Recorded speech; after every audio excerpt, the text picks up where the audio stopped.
नमस्कार। चलिए आज बात करते हैं प्रकृति के उन अनमोल खजानों की जो हमारे चारों ओर मौजूद है, यानी प्राकृतिक संसाधन।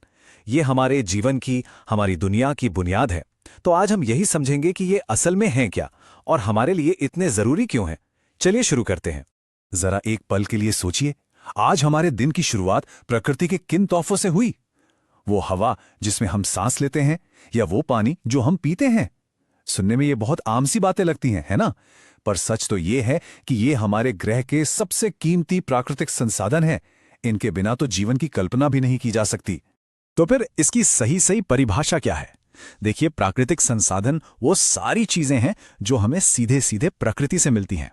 सबसे खास बात यह है कि इन्हें इंसानों ने नहीं बनाया है।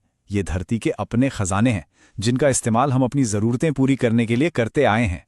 ठीक है, तो अब इन्हें थोड़ा और गहराई से समझते हैं।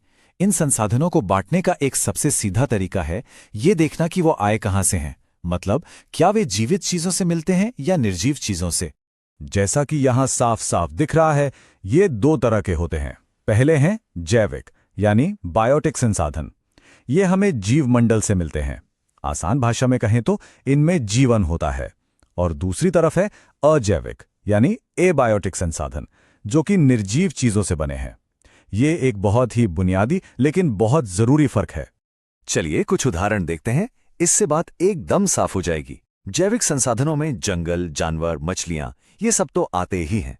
पर एक मजेदार बात पता है क्या है? कोयला और पेट्रोल जैसे जीवाश्म ईंधन भी जैविक ही माने जाते हैं। वो इसलिए क्योंकि वो लाखों साल पहले मरे हुए पेड़ पौधों और जीवों से बने हैं। और अजैविक में पानी, हवा, जमीन, सूरज की रोशनी और सारे खनिज, ये सब अजैविक हैं।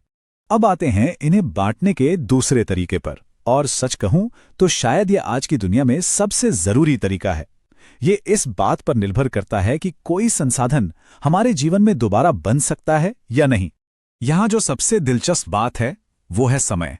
पूरी कहानी ही समय की है। देखिए, नवीकरणीय यानी रिन्यूएबल संसाधन वो हैं जिन्हें प्रकृति बहुत तेजी से फिर से बना सकती है, जैसे सूरज की रोशनी, हवा। लेकिन अनवीकरणीय यानी नॉन रिन्यूएबल संसाधन, अरे उन्हें बनने में लाखों करोड़ों साल लग जाते हैं। इसका मतलब यह हुआ कि एक बार हमने उन्हें खर्च कर दिया तो बस वो खत्म। और इसके उदाहरण तो हमारे चारों तरफ बिखरे पड़े हैं। नवीकरणीय ऊर्जा के स्रोत हैं सूरज, हवा और बहता हुआ पानी।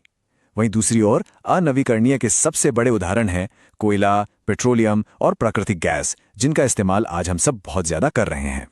तो चलिए अब जरा उन कुछ मुख्य प्राकृतिक संसाधनों पर एक नजर डालते हैं जो हमारे जीवन के लिए एकदम जरूरी हैं। सबसे पहले हमारा सूरज। ये धरती पर ऊर्जा का सबसे बड़ा स्रोत है।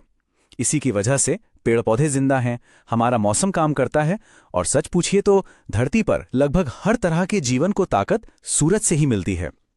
ये हमारा सबसे शक्तिशाली नवीकरणीय संसाधन है। फिर आता है पानी। पानी के बिना तो जीवन सोचा भी नहीं जा सकता। हमारी पृथ्वी का 70% से ज्यादा हिस्सा पानी से ढका हुआ है।